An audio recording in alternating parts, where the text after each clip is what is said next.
Welcome back to the channel. Many times on our channel, we really focus on the repair and maintenance on trailers. Well, another important aspect of towing is the tow vehicle. So that's what we're going to be covering today. We have a 2014 Sierra 1500. That's my personal tow vehicle. It's time to do some maintenance on that. It's time to do some repairs. So we're going to get into that and show you what we're doing today.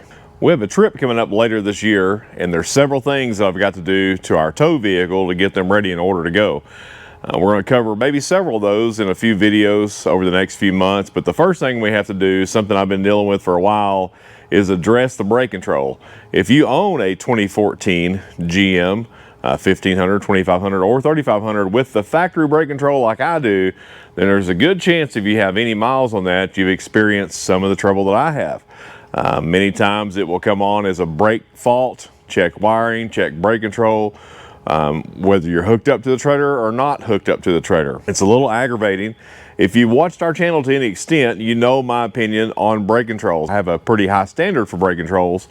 I'm not a fan of factory brake controls. They look nice, they already come with the tow vehicle, so they are handy, but I just don't like the functionality of them many times. This controller started giving me trouble a while back. I disconnected it because I got tired of listening to the chirp. I don't use this vehicle to tow heavily, but I do tow with it some. I'm not towing large trailers, hot shot, or nothing like that. It's just for personal use. I'm not going back with a factory brake control. So I've been doing some research, been kicking it around, deciding what controller that I want to put in. I don't necessarily want something bulky to go up underneath the dash. Again, I don't tow with this every day. I don't need something that has a ton of functions, but I do need a few options here and there. Luckily, it worked out great. Redarc reached out to me about wanting to do a review on a brake control. I said that'd be great. I actually thought about putting that product in my tow vehicle. I looked at a couple others. I'm familiar with Redarc. I have several customers that own Redarc that have them installed. Heard good feedback about it. A company that's been around for a while. If you know me, I'm not just going to, do a sponsorship or something like that with just some junk. But I want to make sure it's a good tried and true product. From what I've seen, it is, but to give my honest opinion on it, I'm going to put it in my personal vehicle and I'm going to roll with it. So I've already done that. I've done the install on that. We're going to cover that. We're going to cover the review. Going to give you my 2 cents worth in it and see if it's something that may be right for your application. The controller I decided to go with is the Tow Pro Elite. It fits all of my needs. It has some very good functions. It's simple to use, in my opinion, simple to install, and we'll cover that shortly. They have a lot of options. We'll talk about some of those towards the end of the video, so stick around, don't miss that to see and make sure that you get the right controller for your application. So let's talk about the install. The install, I think, was pretty straightforward. If you don't have a factory brake controller, in many scenarios, this is just a plug and play application. You can get the correct harness for your vehicle to go along with the brake controller and really just plug it in and you're good to go if your truck or your tow vehicle is pre-wired for that setup. If you have a factory controller like I do, there's a few things you're going to have to do differently. Many times you'll still have a harness that you can get. It will still plug into the factory block, but you're going to have to do some disconnects. So on this one, I did not show it in the video because it's hard to film, but on this one I do have to disconnect the factory brake control. And what that means is basically the wire that runs from the factory brake control all the way to the end of the tow vehicle that feeds the trailer. You have to disconnect your brake wire, so it'd be the blue wire in this case, and I have to run my own wire independently from the new Tow Pro Elite all the way to the back, and just so that the factory brake controller is not doing anything, it's been disconnected. I'm going to leave the factory brake controller in the dash because, without getting a new bezel and all that stuff, may do that down the road. But that may be something you need to think about if you're upgrading this controller or any controller that you have a factory brake control. It's not always just a plug and play. You may have to do some of your own hard wiring, as we did in this. And again, I did not show running that wire because it's up underneath the vehicle and it's just tough to film. As far as the install, you can make it as complicated or as non-complicated, I think, as you want. There's the good thing about this controller, as you see here in the video, on the install, the actual controller, the brains of the operation goes up underneath the dash or wherever you want to put that. Maybe you put it in a console, and then you have a remote, which is your control that's going to give you all of your functions. So you only have a small remote that's protruding through your dash, or maybe you want to put it in a center console. That makes it nice. You can kind of put it wherever. Where I wanted mine, you may not want to do that. I wanted mine there specifically because I kind of want it hidden. My wife drives this vehicle mostly. I didn't want a big bulky brake controller for her to be banging her knee around on, and just for looks. I wanted it kind of hidden, but still accessible when I'm driving down the road in case I need to change the gain or go to a different function while towing. The main thing that you have to do on the actual brake control is it is very clear in the instruction. It must be rigid mounted. So you know, it's very tempting just to put this box up there and zip tie it around another wiring harness or zip tie it around some of the underdash. Don't do that. It is very clear on there for it to work properly, and to stay calibrated, it must be rigid mounted. So I found a piece of metal underneath my dash that I actually self-tapped into that made it rigid mounted. It doesn't have to go to metal, but something that's not going to move around. Once you have it installed, it's not going to be shaky. It's going to be true, and it's going to stay in its position. One thing to note, if you are removing dash panels like we do in this install video, be aware of underneath the dash. You've never done that. All the metal underneath the dash, as far as your brackets, that stuff is stamped steel, and it's usually sharp, so be careful with that. You may want to use some like mechanic style gloves to keep you from cutting yourself. As far as the instructions throughout the Redarc controller, very simple to use, step by step. All the install, it's really not hard. Mine was a little more of an install because I wanted mine in a certain spot. I have seen people put the controller in even some half tones like this. I have the center console, just makes it look nice. And it really doesn't matter what position you put any of the components in, as long as they're wired correctly, as long as they're rigid mounted, and you will be good to go. So the controller has a gain setting from 0 all the way up to 10. When you see the blue LED light on when you're hooked up to the trailer, that's in proportional mode. That's going to be the most common everyday towing and driving. There's a lot of controllers out there that have this function. What that is, it works off of inertia. So the harder you brake, the harder the trailer brakes. The lighter you brake, the lighter the trailer brakes. In most scenarios, that is what you're going to be using. But this controller, with the push of a button, you can turn it to user control mode. So you set it back to 0, you depress the brake pedal, punch it twice very quickly, and it turns to green. That's going to put you in user controlled mode. So now you can set the controller, you can dial it up, and as you see, it's going from green to red. The higher you set it, the redder it gets, which indicates the most amount of braking that you can get. You can back it off,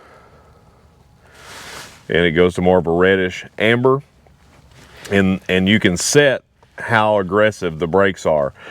This would really be used in this mode in maybe an off-road situation, to where you need braking quicker than you would in a proportional mode like towing down the highway. So that's just something you'll need to do your own research, depending on what type of scenario you're in as far as your towing, and decide whether you want to do it proportional or in the user controlled mode. But like I said, if you're towing on the highway, just the old proportional is going to give you what you need. When you hit your brakes hard, it's going to get red. And something else that it will also do, if you're in a situation where maybe your trailer is starting to sway a little bit, maybe you've caught some side wind, maybe you've been passed by a bigger vehicle and it's caused your trailer to walk around the road a little bit, you can just depress, you can turn this up and just depress it, and that will apply brakes only to the vehicle being towed, just to kind of help straighten that up, to get you back in line. Then you can let off. You can go all the way to 10. I would not recommend that. Usually, probably 5 or under, just need a real quick set. But that's something you need to tow your vehicle around, whether, it doesn't matter what type of brake controller you're using, just to get familiar with it. And if you're changing trailers, just to make sure that you're familiar with each one of those trailers. So controls on it are very simple. And again, this is just the remote. This you see here is not the actual controller. The controller is up in the dash, as you can see in the install footage. Very nice, very clean, very easy to use, in my opinion. Goes from 0 to 10. And once your controller is in, before you tow your trailer for the first time, you need to let it calibrate. So the way it calibrates is off of brake cycles when you're stopping. This will self-calibrate. It will hold its calibration unless you're having to take the battery loose for some reason. Maybe you're having to do a change or work on your vehicle. Once it's calibrated, then it's good to go.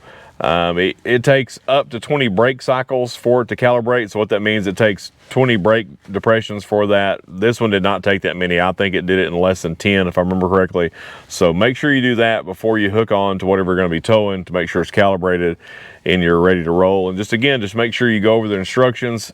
It's very simple. Once you look at it, once you use it a little bit, I think you're going to be pleasantly surprised. And it also comes with a pretty handy little quick reference guide that you can throw in your console or your glove box until you get familiar with it, to know which functions it has. It explains that. So be sure to hang on to that.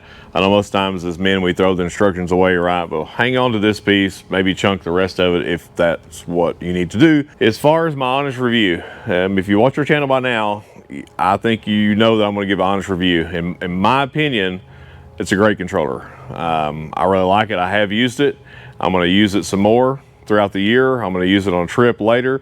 If I change my mind on that, I'll be back and I will let you know whether it helps you or hurts your feelings one way or the other.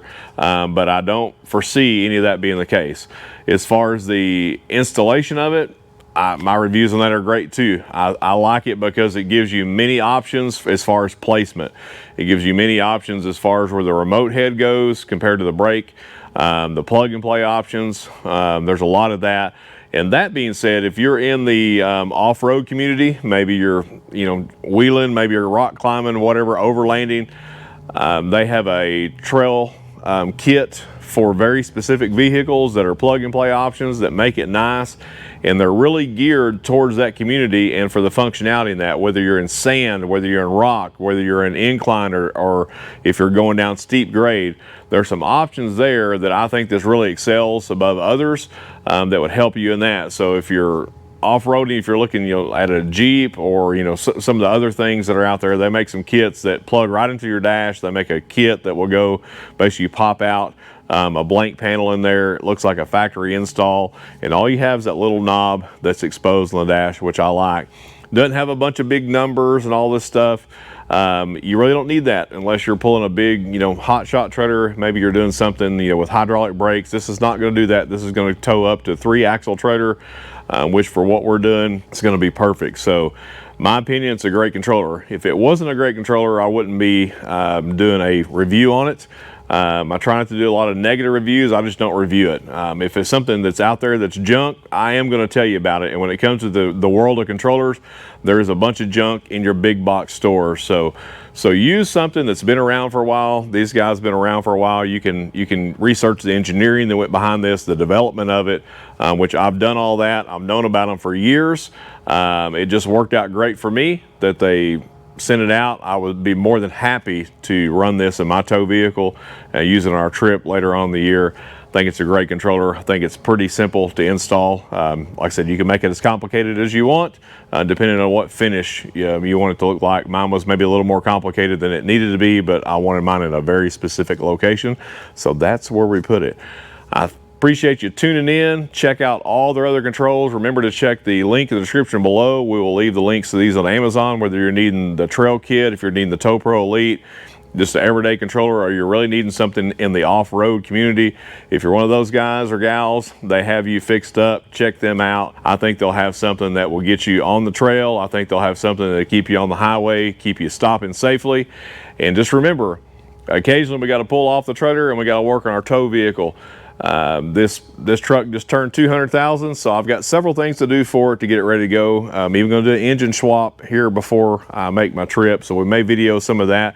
If you have any recommendations on 5.3 GM lifter Eaton, I'm not going to say the rest of the words. If you own one, you want to talk about. If you have any recommendations on what engine maybe you swapped with or that you're familiar with, leave that in the comments below. I would like to see your feedback on that. Again, thanks for tuning in. Check the link in the description below, and we will see you on the next one.